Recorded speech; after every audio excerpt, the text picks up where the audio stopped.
Assalomu alaykum. 8-sinf adabiyot darsligidagi mavzularni sizlarga audio variantini havola o'quvchi va abituriyentlar uchun mehnatimizni qadrlagan holda videolarimiz ko'pchilikka tarqalishi uchun obuna va like bosishingizni so'rab qolamiz. Bobur sergak tortdi. Maschoh. Galat. Yoqsa Obiburdondan ham otgan chiqarsiz. Ha, olam panoh. Yo qudratingdan. deya xitob qildi Bobur. Axir biz bir paytlar Kobul sari otlanganda xuddi shundoq yo'l tutmish edik. Siz esa bukun go'yo bilgandek ortimizdan izmaz yurib kelibsiz. Vojab. Obiburdondan oshgan chogimiz bir chashma labida to'xtab edik. Shu chashma yoqasida bir toshga bayt ham yozdirib edim. Banogoh ko'zingiz tushgani yo'qmi? Olim afsuslanib bosh chayqadi. Hech olam panoh. Ne bayt edi o'zi? Hanuz xotirimdan ochgan emas, dedi Bobur. Jonfizo baytlar edi. Shunidamki, Jamshidi Farruh sirisht, ba sarchashmay bar sangi navisht. Bar in chashma chun mobasi dam zadand, biraftan chun chashim bar ham zadanti. She'r ma'nosi, eshitdimki, qutlug tabiatli Jamshid bir buloq boshida toshga shunday deb yozdiribdi. Bu chashma qoshiga koplar biz kabi kelib oltirdilar, biz kabi ketdilar va yo'q bo'ldilar. Bobur Mirzo qattiq hayratga tushgan edi. Ammo chinakam hayratangiz ishlar keyinchalik oradan asrlar o'tgach sodir bo'lib, oradan asrlar o'tgach oshkor bo'lajagini u mutlaqo bilmas edi. 1953-yili arxeologik ekspeditsiya Obiburdon qishlog'idan Bobur bayt yozdirgan o'sha xarsangtoshni topadi. Boburnomada qayd etilgan tafsilot dalili shu yosin qolga kiritiladi.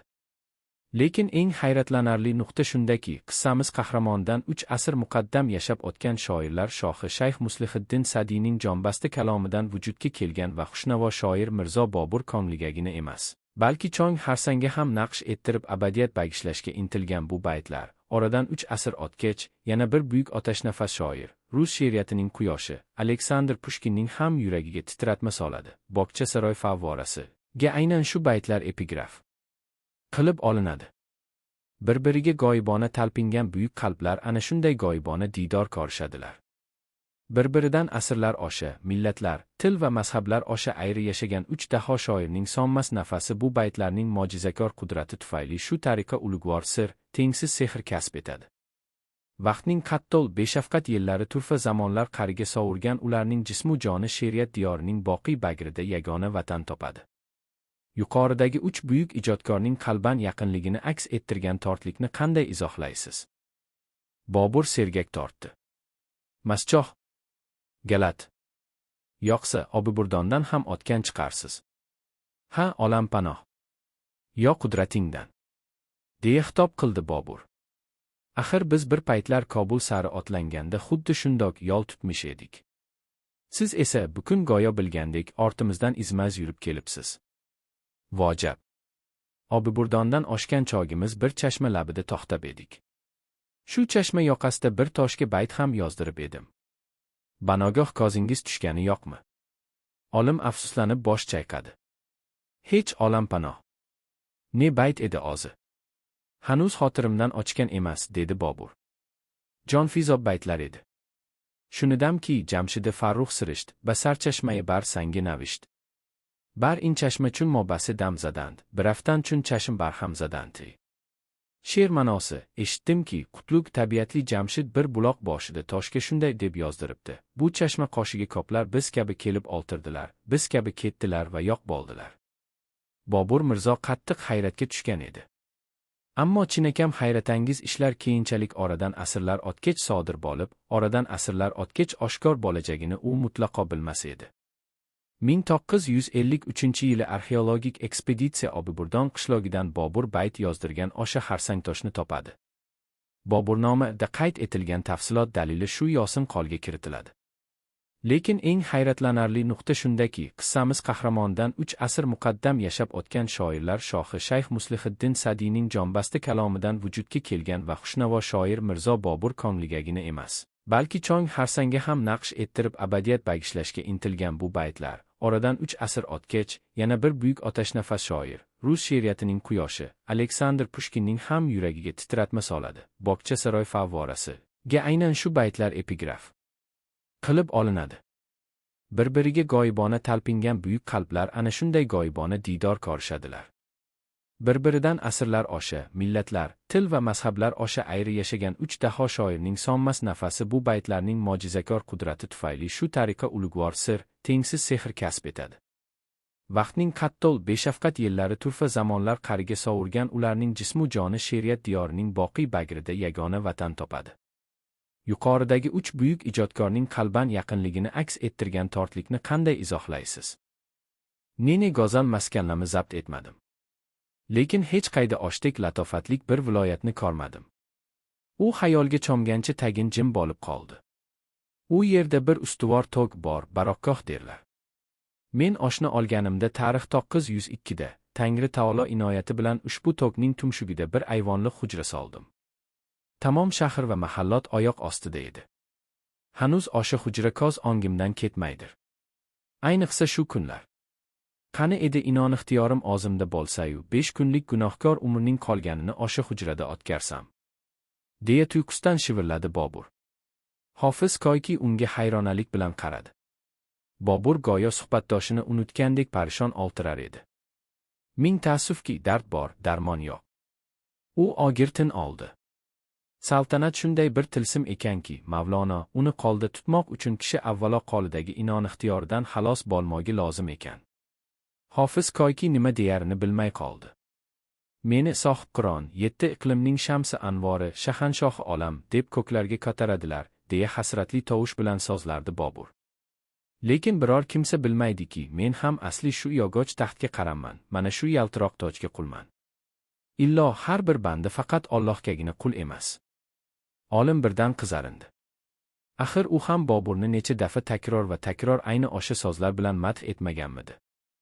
Lekin azalabat shunday bo'lgach, unda ne ixtiyor? Chindan-da mushkul muammo bu. Axir hukmdorni inson insonni ataganidek birodar, yoxud oga, yoxud ini deb atab bo'lmasa. Demak, bu so'zlarni u har safar botiniy istehzo va ijirganish bilan tinglar ekandi. Hofiz Koyki hindlar Boburga Qalandar shoh deya nom berganliklari bejiz emasligini dafatan angladi.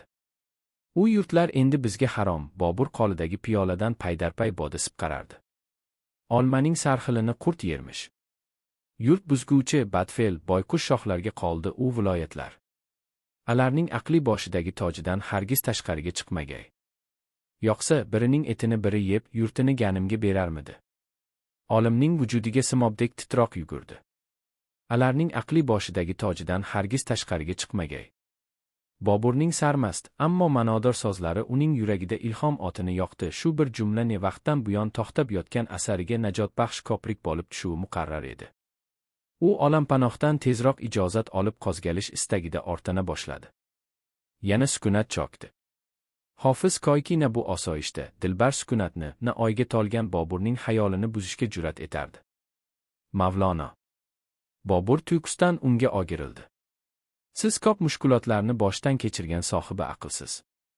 Men sizdan yana bir so'roq so'rasam maylimi?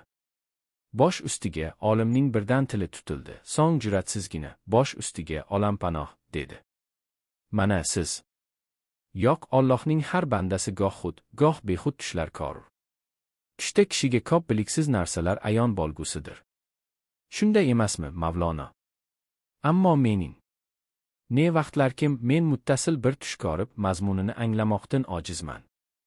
Tunlar ba'zan yakkash bir yosin manzara namoyon bo'lur, o'sha farkatda ko'rganim toshqin soy hududsiz bir dengiz kabi ayqirib yotadi. Suv betini yupqa muz bosgan. Qo'limda aso muz uzra shitob ila qaygadir yelib boraman.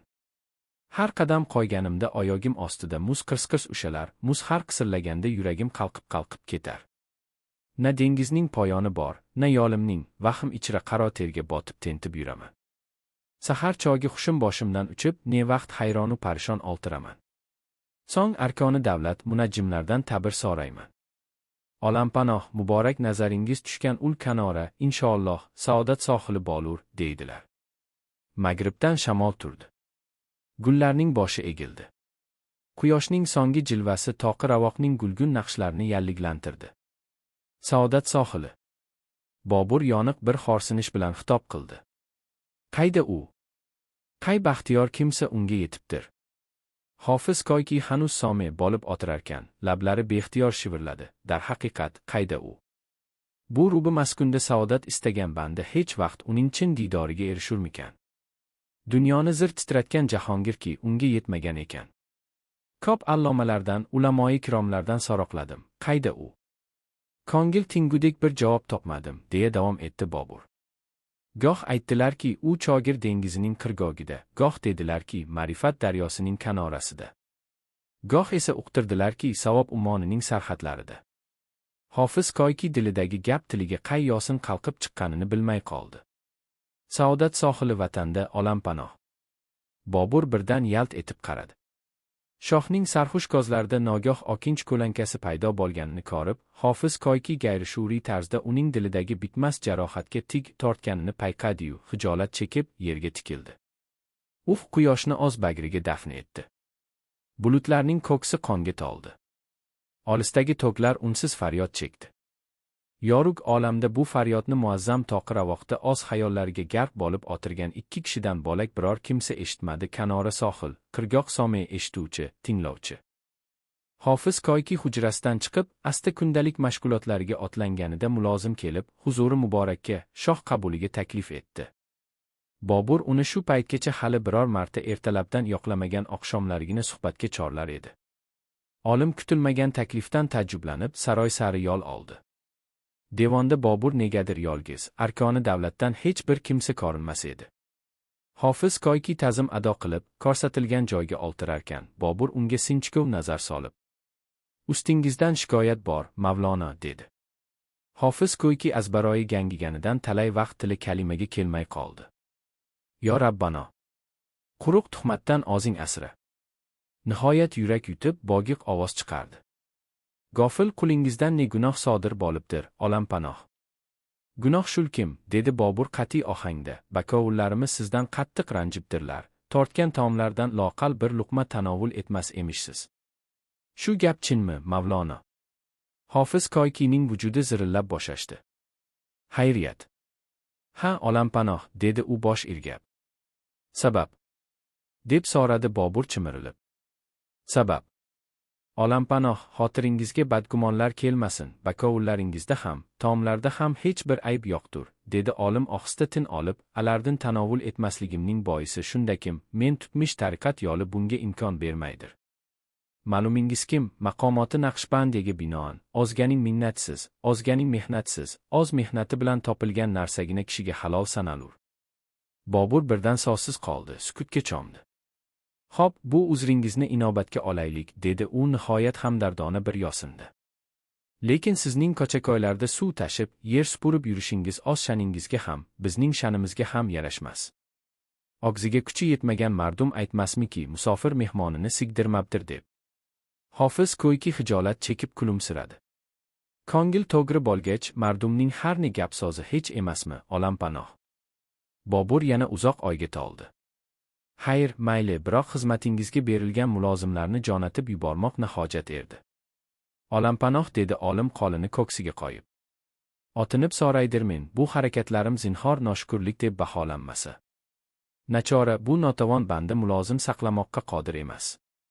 Men bir Alloh quli, bas, o'zim qul bo'lganim holda yana qay yosin qul saqlamoqqa haddim sigsin. Nechuk xotirimdan faromush bo'libdir", deya bosh tebratdi Bobur. "Axir, qachon bu bandalik hojalik bila rost kelur?